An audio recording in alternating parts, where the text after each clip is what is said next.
Alors, dans cette vidéo, je vais récapituler et élaborer un peu sur les points que j'ai développés dans le blog à propos de répondre de manière appropriée aux questions que l'on peut vous poser. Donc, lorsque vous avez une présentation à faire ou pendant une réunion, vous savez que vous devez pouvoir parler, souvent, la préparation sur ce que vous savez ce que vous allez dire est assez facile et vous pouvez faire ça. Par contre, quand il vient aux questions, à répondre aux questions que l'on va vous poser, là, c'est un peu plus compliqué parce que vous pouvez avoir une idée des questions que l'on va vous poser, mais pas toujours. Il va toujours y avoir une question à laquelle vous n'aviez pas pensé. Et donc, vous devez être préparé pour répondre à ces questions-là de manière confidente, être en confiance pour répondre à ces questions. Alors, tout d'abord, je veux que vous pensiez à pourquoi est-ce que vous posez des questions. Oui, bien sûr, parce que vous voulez une réponse, parce que vous êtes curieux. Et c'est ce que font la plupart des gens. Ils ne posent pas des questions pour vous ennuyer, ils posent des questions pour être curieux, parce qu'ils veulent des informations, ils veulent une réponse, ils veulent un commitment, un accord avec vous, ou quelque chose de ce genre. Donc, c'est par curiosité sur le sujet que vous discutez, que l'on pose des questions. Bien sûr, il y aura toujours des gens, de temps en temps, qui vont poser des questions difficiles pour vous déstabiliser. Cela va arriver. Et je vais vous dire aussi comment répondre à ce genre de questions. Alors, je viens de parler de la préparation. Et oui, préparer pour une présentation, pour une réunion, c'est très important. Quand il vient aux questions, c'est un peu plus compliqué. Vous ne pouvez pas penser à toutes les questions. N'essayez pas de préparer des réponses à toutes les questions auxquelles vous pouvez penser. Parce que ce qui va se passer, c'est que si vous avez une question qui ressemble à une question que vous avez préparée, au lieu de répondre de manière naturelle, vous allez essayer de vous rappeler la réponse que vous avez préparée. Et ça ne va pas sembler naturel du tout. Au pire, vous ne vous souvenez pas du tout de la réponse. Et alors là, qu'est-ce que je dis, qu'est-ce que je dis? Donc, préparer de cette manière-là n'est pas un très, très bon conseil. Je dirais, oui, pensez un peu aux questions. Soyez sûr que vous avez toutes les connaissances que vous pouvez avoir. Mais c'est tout. Ne préparez pas de réponse à l'avance. Ça ne va pas vous aider. Ça va vous prendre beaucoup de temps et ça ne va pas vous aider. Alors, ensuite, quand on vous pose une question, qu'est-ce que vous faites? Eh bien, répondez à la question. Ouais, ça paraît évident. Mais combien de fois avez-vous déjà vu dans des présentations, par exemple, que les personnes ne répondent pas du tout à la question posée? Ça arrive souvent. Et ce n'est pas très bien. Parce que la personne vous pose une question parce qu'elle veut une réponse.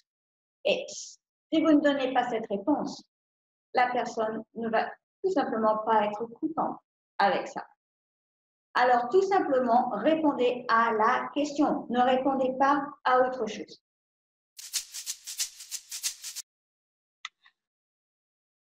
Ne sautez pas sur votre réponse. Répondez à la question, mais prenez votre temps. Posez 1, 2, 3 secondes. C'est suffisant. Mais posez. N'interrompez pas la personne pour commencer à répondre.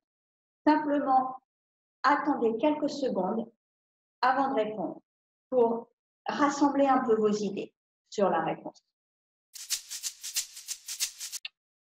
Ensuite, quel type de réponse? Alors, vous allez lire beaucoup de choses où on vous dit une réponse courte, précise, claire. Oui, bien sûr, ça aide. Mais en fait, tout dépend de ce que votre audience attend. Et c'est vrai que souvent dans nos cultures, les cultures des pays de l'Ouest, eh bien, nous avons cette tendance à vouloir faire progresser les choses rapidement. On a un agenda, une réunion, il faut avancer, faire des actions, prendre des décisions et tout ça. Donc, on attend souvent des réponses rapides et courtes. Mais ce n'est pas le cas pour toutes les audiences. certaines audiences vont demander beaucoup plus d'informations sur le contexte de la réponse.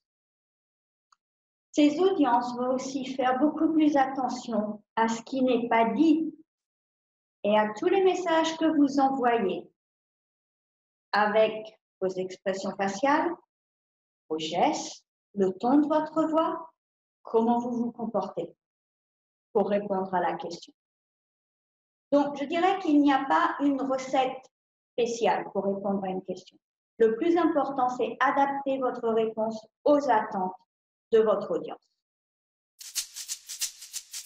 Et quelquefois, oui, un oui ou non, ça peut suffire. Mais ce n'est pas toujours le cas.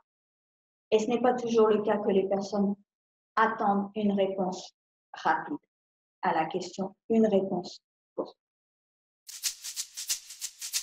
Le point suivant, c'est qu'est-ce que vous faites si vous n'avez pas compris la question et que vous l'avez réalisée? Bien sûr, ça peut arriver que vous n'ayez pas compris une question et que vous répondiez en fait à côté. Mais quand vous répondez, demandez toujours si vous avez répondu à la question. Mais si vous avez réalisé que vous n'avez pas compris la question, eh bien dites-le. Dites-le. Je ne suis pas sûre d'avoir compris la question. Je pense que ce que vous demandez, c'est, et vous donnez votre interprétation de la question. Et après, vous me dites, est-ce que j'ai raison? Est-ce bien cela? Et après, une fois que vous avez la clarification de la personne, vous pouvez répondre. Ne demandez pas de répéter la question parce que la personne va utiliser exactement les mêmes mots et cela ne va pas améliorer votre compréhension. Ensuite, il va arriver que vous ne connaissiez pas la réponse à une question. Personne ne s'attend à ce que vous connaissiez tout. Bien sûr, essayez d'avoir le maximum de connaissances sur votre sujet. Mais même le maximum, vous ne pouvez pas connaître 100% de votre sujet. Donc, il va forcément arriver que vous aurez des questions auxquelles vous n'avez pas la réponse. Personne ne va penser que c'est un problème. Dites-le, n'inventez jamais une réponse. Ne faites jamais ça. Par contre, eh bien, dites-le, alors, je n'ai pas la réponse à cette question, mais je peux la chercher et revenir vers vous plus tard. Ou alors, vous pouvez offrir de discuter après la présentation, après la réunion, une fois que c'est fini. Une autre option, c'est en fait de demander au public, à l'audience. Peut-être qu'il y a des personnes qui ont la réponse, en fait, dans le public. Et cela rend les choses plus interactives et ça peut aider avec toute la présentation, en fait. Donc, c'est aussi une option qui marche assez bien si vous n'avez pas la réponse. Alors, voilà à peu près pour, je dirais, des questions normales. Maintenant, comment est-ce que vous répondez aux questions, je dirais, difficiles? Alors, premièrement, les questions qui n'ont absolument rien à voir avec ce que vous discutez. Quand vous répondez à une question, vous devez ajouter de la valeur. Donc, si vous répondez à quelque chose qui n'a aucun rapport avec ce qui est discuté, vous n'ajoutez aucune valeur. Ça peut être intéressant, ce n'est pas le problème, mais vous n'ajoutez pas de valeur à la discussion que vous avez maintenant. Alors ça, encore, vous le dites. Je ne suis pas sûre que je vois quelle est la relation entre votre question et ce qu'on est en train de discuter. Donc, je veux bien répondre à votre question, mais plus tard, et rester sur ce que l'on discute, maintenant. Donc, ça, c'est la meilleure façon de répondre. Enfin, vous allez avoir des personnes, et je l'ai déjà mentionné au début de cette vidéo, des personnes qui vont essayer de vous déstabiliser, qui vont même essayer de vous blesser, ou de vous mettre en colère, de vous faire réagir de manière négative avec leurs questions. Ne tombez pas dans le panneau. Si cela arrive, restez calme. Ou quand cela arrive, devrais-je dire, restez calme. Dites à la personne comment est-ce que cela vous a fait sentir. Si la personne vous a blessé, a été impolie, par exemple. eh bien, dites-le. Ensuite, si la question est relevant, a une relation avec ce qui est discuté, alors vous pouvez répondre à la question de manière calme. Enfin, il peut arriver que, en fait, la personne a une question qui implique que ce que vous avez dit n'est pas vrai et faux, que vos données sont incorrectes, par exemple. Alors, eh bien encore, demandez à la personne quelles sont les valeurs correctes, d'apporter les valeurs correctes. Donc, ne vous justifiez pas. Restez avec votre niveau d'expertise. Ne vous justifiez pas. Mais dites, eh bien, alors dites-moi quelles sont les valeurs correctes.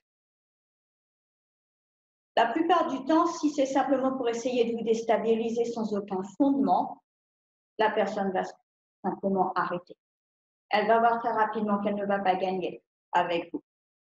Si la personne est correcte et qu'en fait, par erreur, vous avez présenté des données incorrectes, par exemple, ou dit quelque chose qui n'est pas correct, qui est faux, eh bien, alors, dans ce cas-là, remerciez la personne et vous apprendrez tous de cette erreur. Donc voilà pour récapituler un peu les quelques conseils de ce blog. Si vous suivez ces conseils, eh bien, vous serez capable de répondre aux questions de manière professionnelle. Ce que je vous conseille, c'est de répéter, par exemple, d'attendre avant de répondre à une question, d'utiliser des styles différents pour répondre à une question, comment répondre à des questions difficiles. Eh bien, familiarisez-vous avec ça. Demandez à des amis, à de la famille, à des collègues de répéter, de pratiquer sur ces questions pour que ces façons de répondre deviennent naturelles. Eh bien voilà, j'espère que tous ces conseils vont vous aider. Si vous les suivez, ils vous aideront à répondre aux questions de manière efficace et professionnelle.